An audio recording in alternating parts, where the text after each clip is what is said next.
Okay so कैसे हैं आप सब। Very good evening to all of you. I hope आपकी तैयारी अच्छी चल रही होगी। आज हमारी ईडीएम की 5th क्लास है, यानी कि 4 क्लासेस ऑलरेडी हो चुकी हैं। जिन्होंने अब तक उन क्लासेस को नहीं देखा है, सबसे पहले जाके आप भाई उन्हें देखो, ताकि आपकी एक अंडरस्टैंडिंग बने। ठीक है, चलिए। हमने लगभग 200 वर्ड्स जो है कवर कर लिए थे ईडीएम के, और आज शुरू करेंगे जो हमारे बाकी के वर्ड्स हैं। डेली हम 50 वर्ड्स कवर करते हैं जो हमसे जुड़े हुए हैं। जो लोग रेगुलर वीडियो देखते हैं उनको पता है। तो आज का जो हमारा फर्स्ट वर्ड है कैरी द कैन, है ना। इससे पहले मैं आपको बोलना चाहूँगा, आपसे पूछना चाहूँगा, आप रिवाइज तो कर रहे हो ना? क्योंकि रिवाइज करना बहुत इंपॉर्टेंट है। अगर रिवाइज नहीं करोगे, एक बार आप देख के आगे निकल जाओगे तो वो चीज़ भूल जाएगी, याद नहीं रहती है। इसलिए बार बार किसी चीज़ की प्रैक्टिस करना बहुत इंपॉर्टेंट होता है, ताकि वो आपको याद रहे, आपके अंदर बनी रहे। ठीक है, आपको जो समझाया जा रहा है बेस्ट समझाया जा रहा है, बेहतर समझाया जा रहा है। ठीक है, आपको एग्जाम्पल दिए जा रहे हैं, उसके बाद भी आपको समझाया जा रहा है।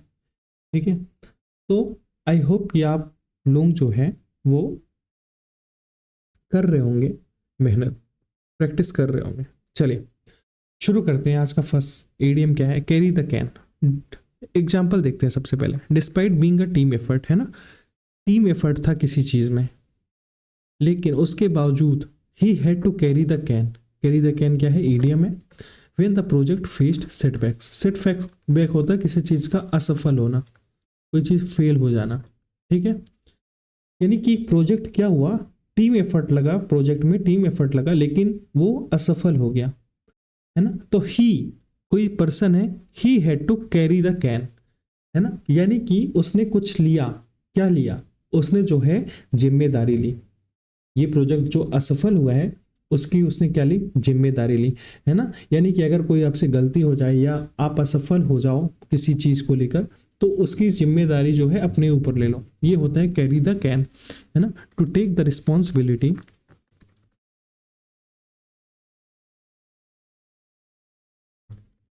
To take the responsibility of some mistake और मिसडीड। आई होप समझ में आया होगा। नेक्स्ट सीडीएम है carry coal to Newcastle. Coal मतलब कुछ कोयले से आपको रिलेटेड लिख रहा है ना। To Newcastle, exporting coal to that mining town. अच्छा ये बताओ, कोल कहाँ से निकलता है?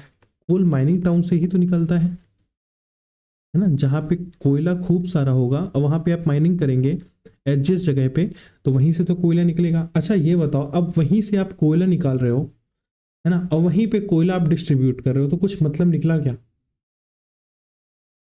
कुछ मतलब निकला। जहां से आप कोयला जो है बना रहे हो, ठीक है, और वहीं पे उसी टाउन पे जो है आप कोयला जो है, जो कोल है, उसको डिस्ट्रीब्यूट कर रहे हो, तो कोई मतलब निकला? क्योंकि वहां पे तो ऑलरेडी कोयला है, तो जरूरत क्या है इसकी? जरूरत तो बाकी लोगों को है ना, बाकी जगह है ना जहाँ पे कोल है नहीं, कोयला है नहीं, उन लोगों को जरूरत है। तो आपको एक्सपोर्ट कहाँ करना चाहिए? बाहरी इलाकों में, सुदूरी इलाकों में। तो यही होता है carry coal to Newcastle, होता है जब आप बेवजह मेहनत कर रहे होते हो, स्पेंडिंग टाइम, है ना, एंड एनर्जी, है ना, बट इट इज यूजलेस, है ना। आप अपनी मेहनत और अपनी एनर्जी, ऊर्जा जो है वेस्ट कर रहे हो, लेकिन उसका कोई फल नहीं मिल रहा है, वो बेवजह है, यूजलेस है ना, वेस्टेज है आपकी एनर्जी। नेक्स्ट ईडीएम है carry the day. The passionate speeches helped carry the day during the debate. सबसे पहले जानो कैरी द डे का मतलब क्या होता है? टू विन, जीत हासिल करना। देयर पैशनेट स्पीचेस, जो उनके स्पीचेस थे ना बहुत पैशनेट थे, उन्होंने क्या की? हेल्प की, carry the day during the debate. Debate के दौरान जो है, जो उसके पैशनेट स्पीचेस थे, है ना, हेल्प की। इसका मतलब क्या हुआ? उसने जो है कब हेल्प की हुई हो, कब ये स्पीचेस जो हेल्प की होंगी डिबेट में? जब वो जीता होगा। नहीं जीतता तो फिर किस तरह, क्या हेल्प करता? अच्छा ये बताओ, आप डिबेट में हो, अगर जीते ही नहीं, तो आपने क्या स्पीच दिया, क्या बोला, क्या मतलब निकला, है ना। अब आप जीते हो तभी तो बोल रहे हो कि हाँ जो मैंने स्पीच दी थी शायद उसी ने ये हेल्प की है मेरी। तो कैरी द डे होता है टू विन, है ना। मतलब आपका दिन अच्छा चल रहा है ना, यानी कि आप जीत हासिल कर रहे हो, यानी कि कैरी द डे मीन्स होता है टू विन। नेक्स्ट ईडीएम है कैरी वेट, वेट उठाना, ऐसा कुछ आपको समझ में आ रहा होगा। देखते हैं एग्जांपल से। Her recommendations carry weight in the decision making process. Decision making process में ना उसकी रिकमेंडेशन जो है जरूरी है। आपको शायद एग्जांपल देख के ऐसा ही लग रहा है, बिल्कुल। तो कैरी वेट होता है इंपॉर्टेंट, डिसीजन मेकिंग प्रोसेस में उसकी रिकमेंडेशन कैरी वेट है, यानी कि इंपॉर्टेंट है, बहुत जरूरी है। कैरी वेट होता है बी इंपॉर्टेंट, यानी महत्वपूर्ण होना, उसकी रिकमेंडेशन महत्वपूर्ण है डिसीजन मेकिंग प्रोसेस के लिए, तो कैरी वेट होता है बी इंपॉर्टेंट। नेक्स्ट ईडीएम है carve out a niche, carve out a niche. In a competitive market it's essential to carve out a niche to stand out. आप जानते हो कि जो हमारा बाजार है वो बहुत कॉम्पिटिटिव है ना, हर जगह कंपटीशन है। तो वहां से आपको निखरने के लिए, स्टैंड आउट करने के लिए क्या जरूरी है, इट्स एसेंशियल, क्या जरूरी है ना। तो क्या जरूरी है कि आपको कुछ अलग अलग टेक्निक्स यूज करनी पड़ेंगी, है ना। तो कार्व आउट ना नीचे यही होता है कि जब आप स्टैंड आउट होते हो, जब आप कुछ अलग निखरते हो, है ना, यानी कि जब आपका एक अलग स्थान बनता है। ठीक है, अब आप ये बताओ कि हो गया अंबानी, हो गया विजय माल्या होगा, ठीक है, अगर बात करें नारायण मूर्ति हो गया, ठीक है। तो अगर इन सब की बात करें तो सबसे ज़्यादा पैसा किसके पास है, सबसे ज़्यादा धंधा किसने बनाया है, अंबानी ने बनाया है फॉर श्योर, है ना। तो इन तीनों के बीच में अगर कंपटीशन है तो सबसे आगे क्या है, रिलायंस है, राइट। तो रिलायंस को उसने जो है अलग निखारा, यानी कि अपना एक विशिष्ट स्थान बनाना। रिलायंस एक स्पेसिफिक पोजीशन है, यानी कि develop a specific position for oneself, खुद के लिए एक विशिष्ट स्थान बनाना। क्या बोल सकते हैं, मेक वंस मार्क, वही चीज है मेक वंस मार्क, अपना स्थान बनाना। MAR के कार्व आउट नीचे होता है develop a specific position for oneself, खुद के लिए एक विशिष्ट स्थान बनाना। नेक्स्ट ईडियम है cast pearls before a swine. कुछ नहीं समझ में आ रहा होगा, चलिए एग्जांपल देखते हैं। Sharing sophisticated art with someone who doesn't appreciate it, है ना। मतलब कि सोफिस्टिकेटेड आर्ट किसी को जो है प्रेजेंट करना या उसके साथ शेयर करना, हु डजंट अप्रिशिएट इट, जो उसकी कीमत ना समझे। It is like casting pulse before a swine, है ना। ये कैसा होगा, आपने कुछ इतना सोच समझ के बनाया, कोई डिस्कवरी की, ठीक है, और आप उसको किसी के साथ शेयर कर रहे हो लेकिन वो अप्रिशिएट बिल्कुल नहीं कर रहा है, तो आप क्या बोलोगे, है ना। आप या तो आपके पास दो चीजें होंगी बोलने के लिए, है ना, या तो मैंने सचमुच कुछ बहुत गड़बड़ बनाया है, अच्छा नहीं बनाया है। बट अगर वो सोफिस्टिकेटेड है, आप जानते हो कि मैंने बहुत अच्छी चीज बनाई है, तो आप उसको क्या बोलेंगे, बंदर का जाने अदरक का स्वाद, है ना। मतलब कि तुम क्या जानो, आ रहा है कुछ समझ में। Cast pearls before a swine होता है बंदर के हाथ में नारियल, यानी कि किसी वस्तु को ऐसे व्यक्ति को देना जो कि उसका मूल्य ना समझे, उसकी कीमत ना समझे, है ना। A right thing in the wrong hands, a right thing in the wrong hands. Next idiom है catch 22। The situation was a catch 22। She needed experience to get a job but she couldn't gain experience without a job. अच्छा, job पाने के लिए क्या चाहिए, experience चाहिए, हर जगह experience मांगता है।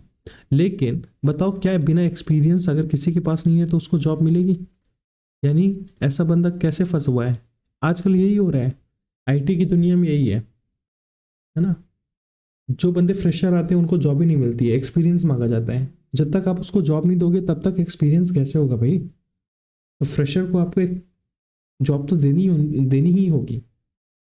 तो कैच 22 यही होता है, ऐसी सिचुएशन में फंसना, है ना, जब दोनों सिचुएशन कैसी हो, विपरीत हो, अपोजिट हो, कॉन्फ्लिक्टिंग हो, है ना।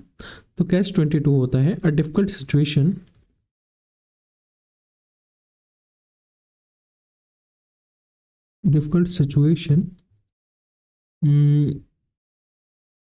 ड्यू टू कॉन्फ्लिक्टिंग कंडीशंस, है ना। ऐसी स्थिति जिसमें हम दो विपरीत परिस्थितियों के बीच में फंस जाएं। नेक्स्ट वर्ड है, नेक्स्ट एडियम है कैच अ टार्टर।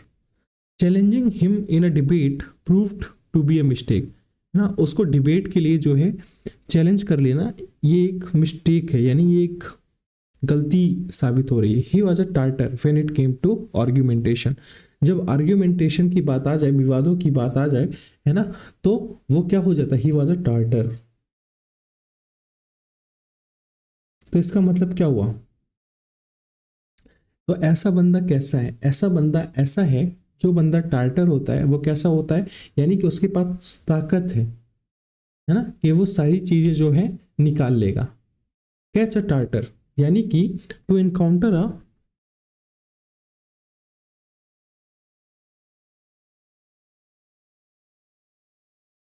फॉर्मिडेबल और स्ट्रोंगर अपोनेंट, है ना। यानी कि जब आपका जो है सामना किसी स्ट्रोंगर अपोनेंट से होता है ना, तो उसे बोलते हैं कैच अ टार्टर। उसको डिबेट के लिए बुलाना, ये एक मिस्टेक हो गई है, मेरे से गलती हो गई है, ही वॉज अ टार्टर। अगर उसके वो आर्गुमेंटेशन पे आ जाए ना, तो ही वॉज अ टार्टर, यानी वो बहुत उसमें जो है पारंगत है, यानी शत्रुता मोल लेना है किसी बड़े से। नेक्स्ट ईडियम है catch time by the forelock. To succeed you need to catch time by the forelock and take advantage of opportunities as they arise. ठीक है, यानी कि सक्सीड होने के लिए, सक्सेस पाने के लिए, you need to catch time, आपको समय को पकड़ना होगा ना, by the forelock and take advantage of opportunities. और जितनी भी अपॉर्चुनिटीज होंगी ना, उसको जो है, जो कि एराइज होती हैं, उसको क्या करना होगा, कैच करना होगा, मतलब उसको सीज करना होगा, उसको उसका लाभ उठाना होगा, अपॉर्चुनिटीज का क्या लाभ उठाना होगा। यानी catch time by the forelock होता है अवसर का लाभ उठाना, है ना, सीज अपॉर्चुनिटी।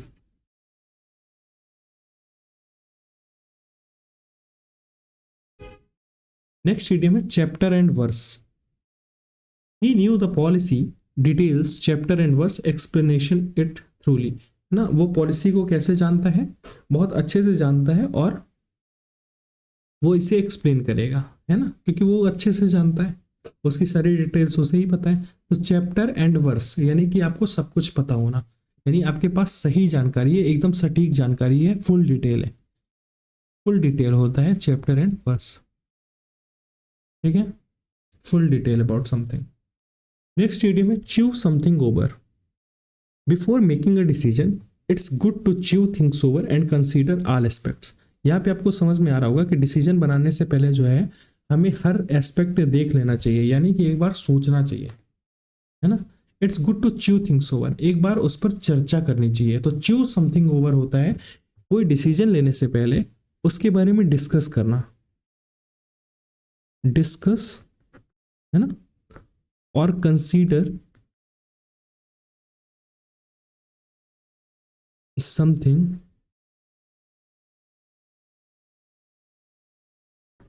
एट लेंथ, यानी विस्तार से चर्चा करना। नेक्स्ट इडियम है chew the cud. Taking a movement to chew the cud he reflected on the day's event. अब क्या हुआ यहाँ पे, taking a movement to chew the cud he reflected on the day's event. सबसे पहले जानो days event क्या होता है, सॉरी, च्यू द कड क्या होता है। च्यू द कड होता है मनन करना किसी चीज का, यानी जब आप मेडिटेट करते हो, है ना, मेडिटेट करना या मनन करना। और एक वर्ड क्या आता है, पॉन्डर करना। किसी चीज को आप जब पॉन्डर करते हो, पॉन्डर ओवर करते हो, तो उसको भी बोलते हैं जब आप मेडिटेट करते हो, मनन करते हो किसी चीज।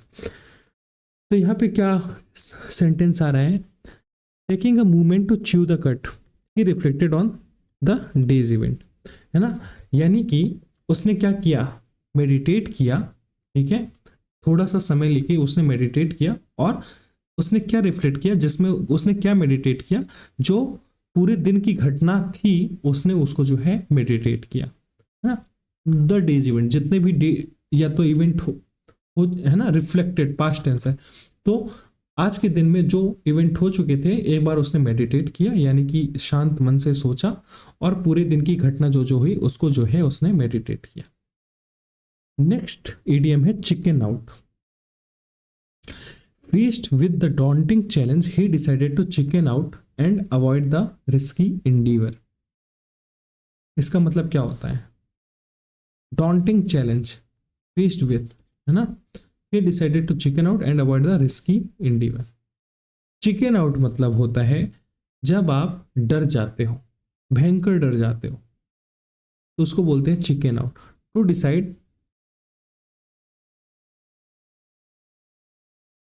not to do something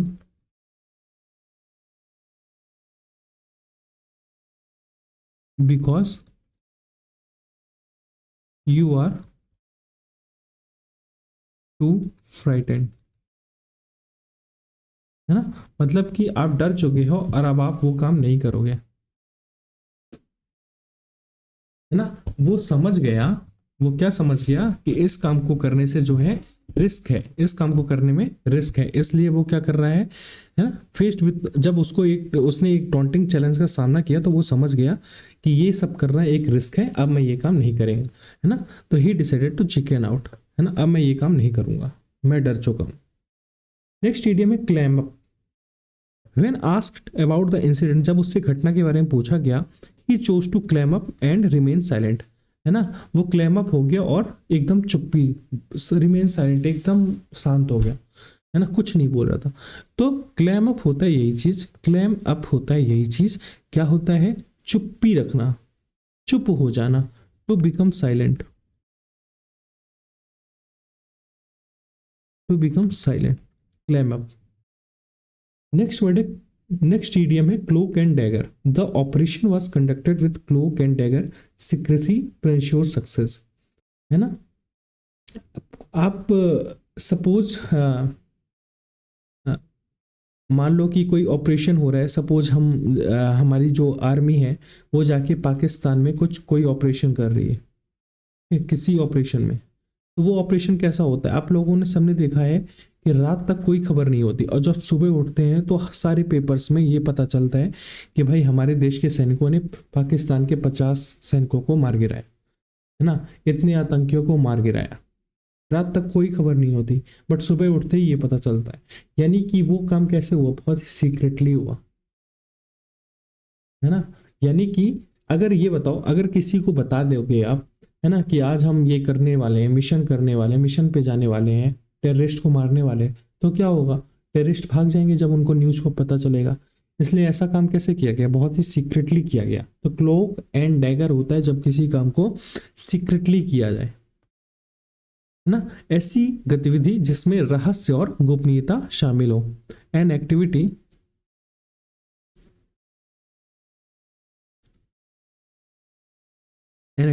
that involves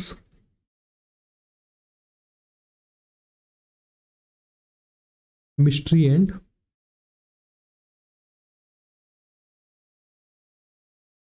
secrecy.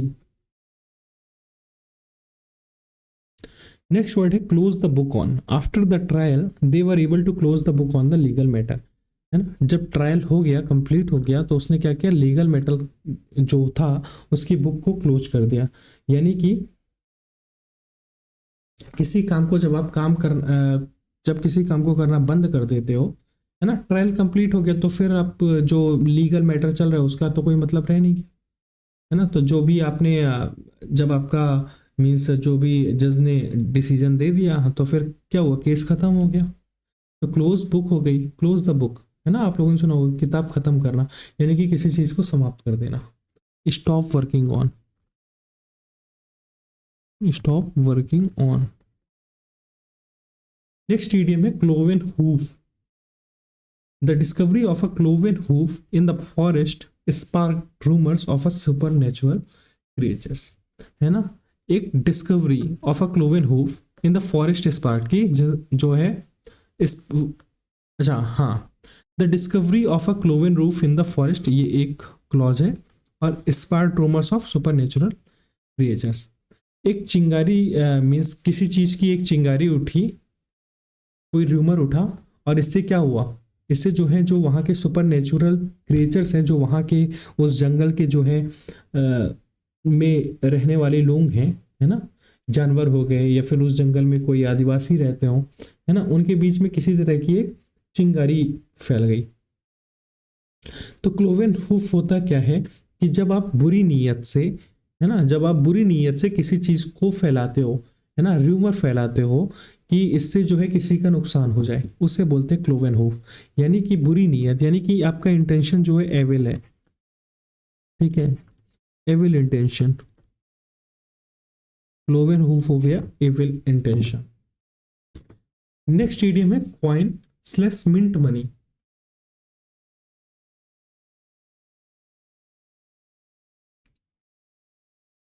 अच्छा, कोई पर्सन जो है मनी मिंट कर रहा है, इसका मतलब क्या कर रहा है, बहुत पैसा कमा रहा है ना, छाप रहा है, पैसे ही पैसा छाप रहा है।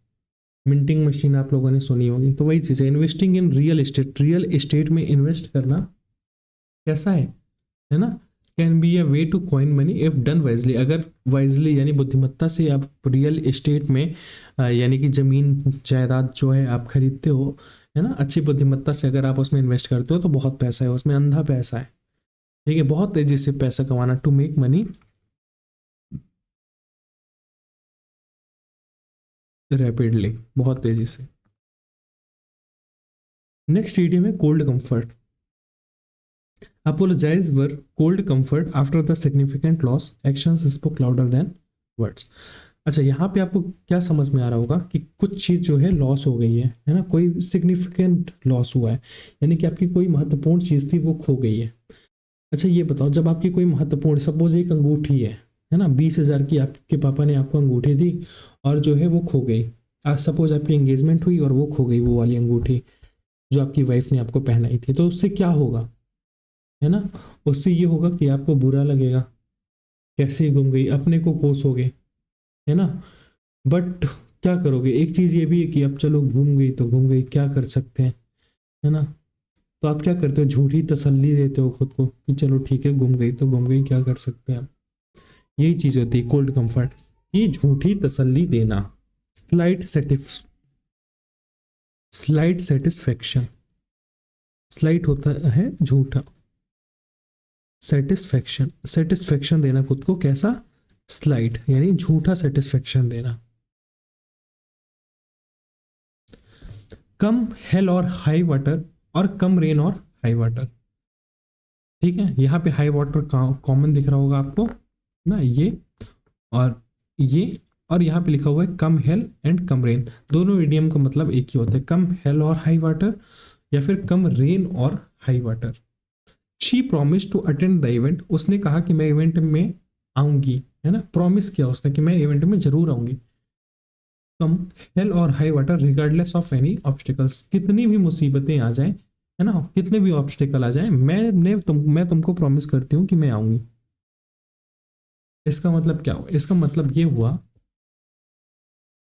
कि no matter what happens under any circumstances, है ना, चाहे कुछ भी हो जाए, नो मैटर व्हाट हैपेंस, है ना, चाहे under any circumstances, under any circumstances, ठीक है। नेक्स्ट इडियम में come home to, the realisation of the importance of family values eventually come home to him. है ना। अब उसको क्या हो रहा है, रियलाइज हो रहा है किसकी इंपॉर्टेंस ऑफ फैमिली, फैमिली की इंपॉर्टेंस रियलाइज हो रही है।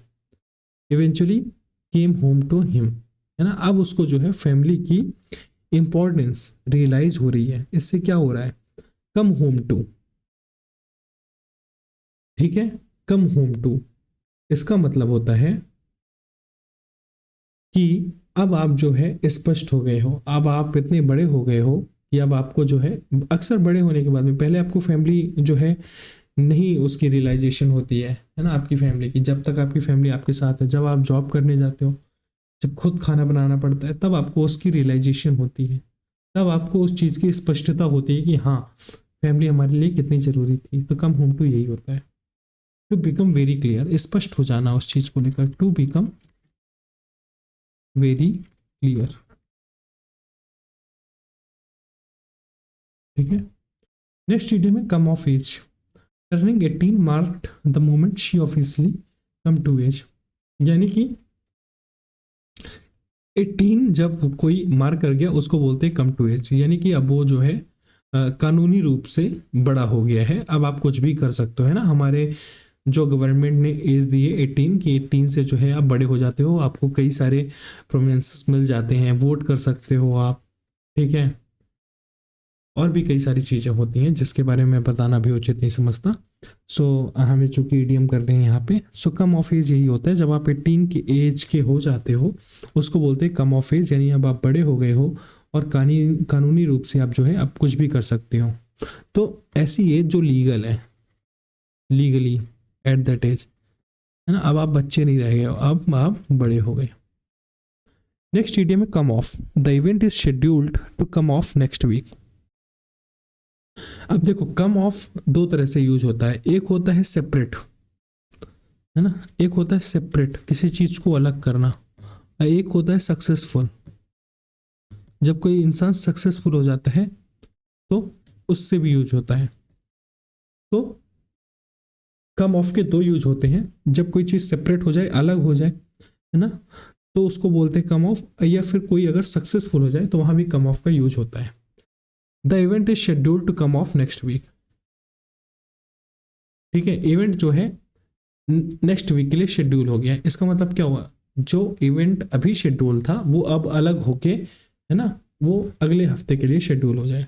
तो आपको ये यहाँ पे याद रखना है, इसको कम ऑफ वर्ड को दो तरीके से यूज होता है, एक होता है सेपरेट के सेंस में और एक होता है सक्सेसफुल के सेंस में। नेक्स्ट इडियम है come off second best, in the competition he always refuse to come off second best, है ना। मतलब कंपटीशन के दौरान वो हमेशा रिफ्यूज करती है सेकंड बेस्ट, है ना। सेकंड बेस्ट मतलब दूसरी पोजीशन में आना, यानी कि दूसरी पोजीशन में आना उसे पसंद नहीं है, यानी कि हारना उसे पसंद नहीं है। कम ऑफ सेकंड बेस्ट होता है बी डिफीटेड, हारना। सेकंड आ गए मतलब आप हार गए, बस तो आए नहीं आप। नेक्स्ट इडियम में come out of one cell, किसी के शेल से जो है बाहर आना। चलिए देखते हैं, joining the drama club help him, drama club को ज्वाइन करना हेल्प किया उसे, to come out of his shell and become more sociable, है ना। अब वो क्या हो सकती है, जब से उसने ड्रामा क्लब ज्वाइन किया है तब से वो जो है सामाजिक होती जा रही है, सोशिएबल होती जा रही है। तो come out of one shell होता है अपनी शेल से बाहर निकलना, है ना, यानी कि जो है थोड़ा सा सोशिएबल होना, यानी सोशलाइज होना, सॉरी, सोशिएबल होना। नेक्स्ट इडियम में come to grief, ignoring safety precautions can lead to accident and come to grief, ठीक है। इग्नोरिंग सेफ्टी प्रिकॉशंस, अगर आप इग्नोर करोगे तो इससे क्या होगा, एक्सीडेंट होने के चांसेस हो सकते हैं, एंड कम टू ग्रीफ, है ना। बाद में फिर आपको जो है ग्रीफ होगा, संतोष होगा। तो कम टू ग्रीफ होता है मीट विथ एन, बच्चों मैंने कल रात से नींद नहीं ली है, दैट्स वाई ये हो रहा है, meet with an accident.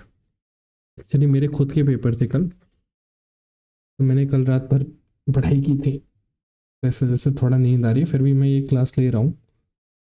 Meet with an accident, come to grief होता है मीट विथ एन एक्सीडेंट, या फिर meet with disaster, meet with disaster.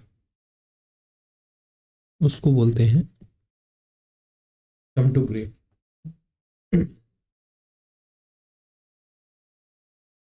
Come to light. Come to light होता है जब कोई चीज़ रिवील हो जाए, है ना, ये चीज़ प्रकाश में आ गई है, तो ये चीज़ रिवील हो गई है, टू बी रिवील्ड, प्रकाश में आ जाना, है ना।